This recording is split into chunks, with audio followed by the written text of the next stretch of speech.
Hey babes, it's me, Courtney, and you're tuned in to Stay Golden, Golden Grades. Life lessons foretold, stay golden.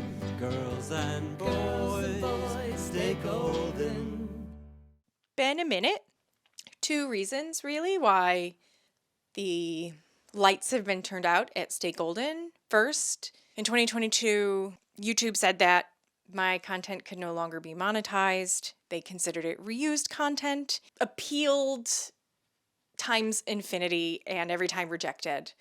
I mean, I did get some income from the channel, which I put back into equipment, resources, and paying myself for the time. It's actually been hundreds of hours of work, and instead of doing other work, I chose this. When it got demonetized, I got kind of derailed and unsure what to do with the channel. We'll revisit that. Second, in September of 2022, my mother was diagnosed with stage 4 lung cancer that had moved to her brain. My father and I took my mother home on hospice, and I cared for her in the 4 final months of her life. And she died in January of 2023. It just wrecks you. It wrecks you. I've just been sad. I didn't feel like doing anything. Truthfully, I still don't feel like doing anything. The question of what should I do with this channel? I've put years of work into it. I said I would grade every episode, and I've done almost 100. I told myself I'm going to finish all of the golden grades. That is an achievable goal and something I'd like to see through. Maybe sprinkling in some other things over time, I don't know, and then assess again at the end. We're going to attempt grading 5 episodes today. Strange Bedfellows, Season 3, Episode 7. To Catch a Neighbor, Season 2, Episode 24. Stand By Your Man, Season 6, Episode 11. The Blind Date, Season 4, Episode 12. And Foreign Exchange, Season 4, Episode 25. I'll put a graphic somewhere around here saying the number of cheesecakes it is. Number 85 is Strange Bedfellows, Season 3, Episode 7, Gil Kessler. There's no additional information required. The way they handle Gil Kessler and the kind of twist. I'm not who you think I am. In 1968, I had an operation. Until that time, I lived life as part-time stenographer and mild-mannered housewife, Anna Maria Bonaducci. Kessler's sex change? I don't like it as a twist. Quite frustrating and upsetting about this episode is, and it's been repeated in a couple of episodes, one of the girls has a situation or experience, and the others do not believe their truth. In this one, they are so quick to not believe Blanche. Listen, Blanche, ruining a man's career for a one-night stand is hardly something to make light of. Oh, now, wait a minute. You girls don't believe this. They knew she was going to Gil's house. They actually sent her to Gil's house. In the universe, it doesn't make sense why Blanche would lie about sleeping with a man. She never lies about sleeping with a man. You live your life a certain way, and now you're paying for it. You are assuming that I'm guilty because of my past. Well, that is not fair. Listen, girls, I'm in trouble here now. This isn't funny anymore. You're right. This is not funny. It is sad. You couldn't come to us and tell us the truth. And you still can't. Don't do this to me. You're my 2 best friends. How do we know you're telling the truth about that? Well, I guess you don't. I don't like this not believing your friends. They're just so quick to judge her and get down on her. She forgives them quite quickly for them being garbage friends that episode. Which I enjoy that Sophia has a hunch because of all of them. It makes sense that Sophia, she can sniff out. That's not all. There's something else I don't like about him. What? I don't know. It's a hunch. I can't put my finger on it, but if I could, I would have to wash it. And I like that Sophia's picture it story is about sweet vindication. In the comments below, I would love for you to share a time when you were proven right. Is there no sweeter feeling? Even if it's years later. I sound like I don't like this episode, but I did grade it at 85. And upon retrospect, if I had to go back, I might have actually put it more in the lower hundreds as opposed to 85. Number 84 on the list is To Catch a Neighbor, Season 2, Episode 24. I think that the episode brought great characters. Al and Bobby, I really liked them. I like the chemistry between Dorothy and Al. If you want me to do you a favor, you ask me. All right, I'm asking. You don't have to bite my head off. You're a real charmer, you know that? Oh, you lady die. Come on. Do me a favor, join the bomb squad. Oh, God, I'm crazy nuts about this guy. Mother-son aroma between Blanche and Bobby. My mom lives in Oregon. I don't get a home-cooked meal too often. It'd be okay if I stop by sometime? I think that would be great. It's a bummer that the Golden Girls never brought them back. Dorothy, I really want to see you again. I really want to see you again, too. Great. But I can't. Why not? Because I could get serious about you. Dang, they did her dirty by not bringing Al back. I like the concept of this episode. Missed opportunity of seeing them actually go undercover? Sure, could have been a two-parter. I would have loved to have seen them attempt to act cool at the house. Why didn't Al call 911 from the house that he was in? There is a phone in there. It just seems like it would take a lot of extra time to run back to the house to call 911. And then I get it. You had to know which one got shot because the drama of, is it Al or is it Bobby? When you first watched this, did you have a hope of which one it was that got shot? You were like, let it be Al. It has a lot of funny moments in it. Fun! Oh, my pulse was racing, my heart was pounding. I could barely get my breath. I think that's the most fun I've ever had standing up. The Sophia line. Rushing, they were here forever. 2 hours to eat pasta and a lousy salad. Your father could eat dinner, read the newspaper, make love, give himself a pedicure, all within an hour. And he never got up from the kitchen table. It packs a lot in. Don't know if you catch. In this episode, Sophia says, picture this, not picture it. Does it make it a true picture it story? Unclear. The iconic. What are you talking about? They hate each other. They fight all the time. Very passionate fights. Oh, it has all the signs of a classic love-hate relationship. And from the sparks of that conflict rise the flames of desire. Flames that ignite in an uncontrollable frenzy of lust, passion, and ecstasy.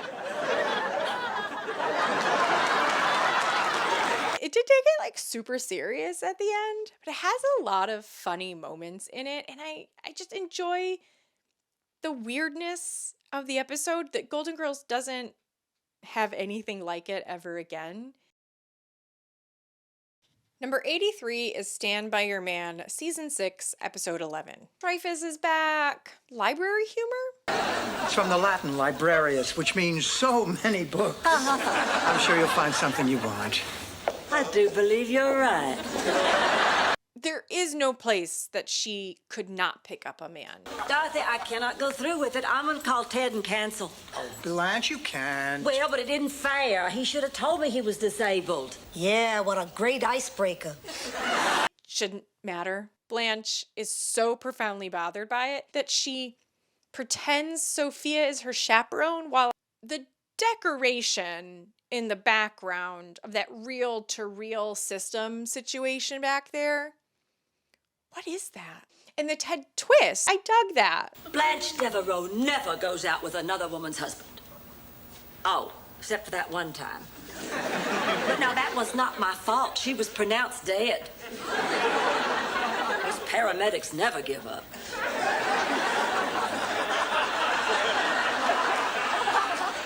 Don't end this, Blanche. My wife doesn't understand me. Well, I do. You're a cheat. Get out.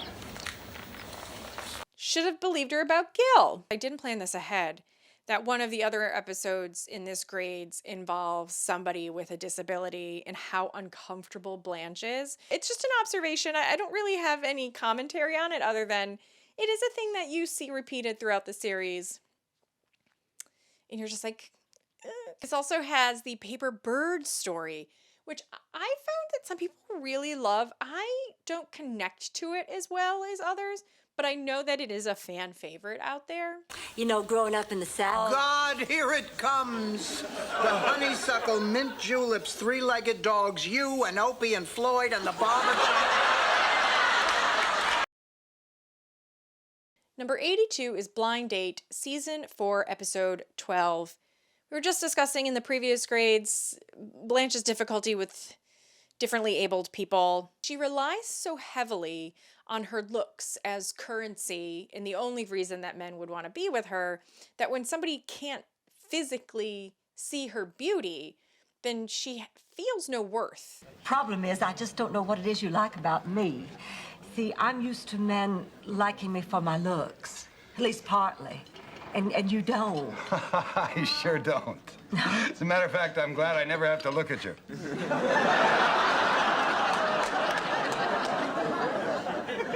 What? That's right. You see, when I like somebody, I get to make up what they look like for myself.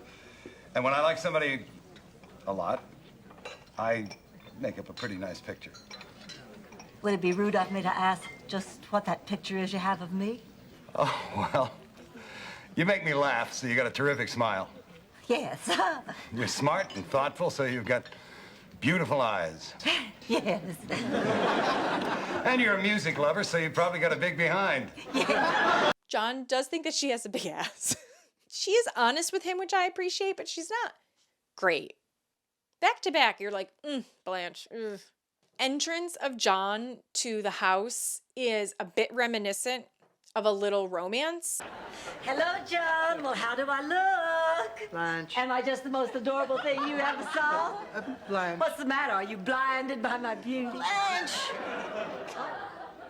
Oh, my God. Want a glass of water to wash down your foot?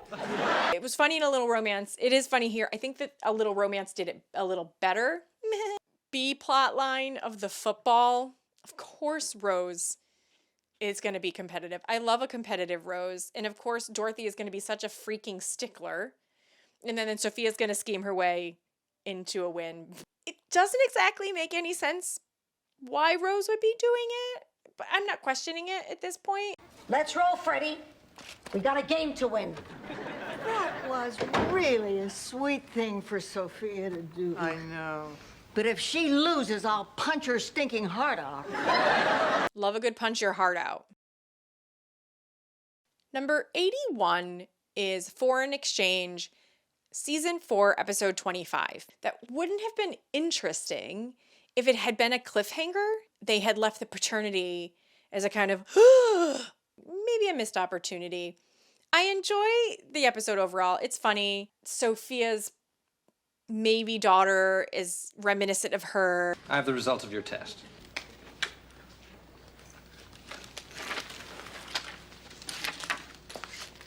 Thanks.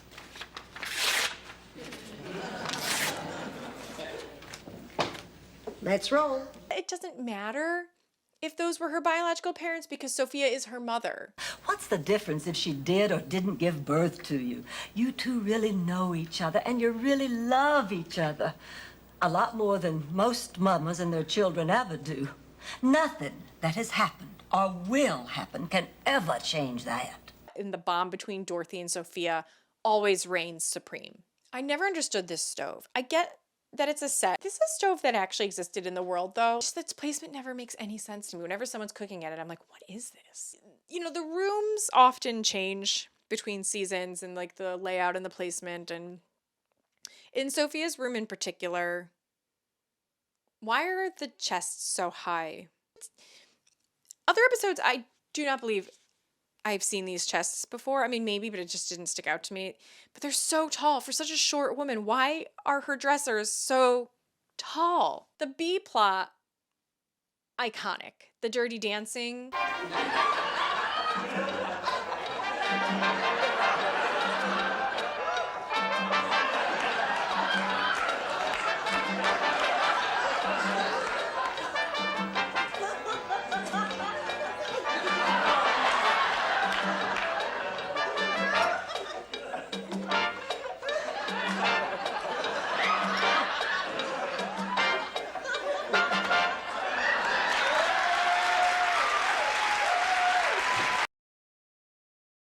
It's done. I did it. I don't know what this is going to be once I try getting to editing it. I'm calling this a win because I did something that I haven't done in a long time. We're going to keep moving along. I don't know at what pace. As always, love to hear from you in the comments below. I hope everybody has been doing as okay as they can. Thanks for staying golden.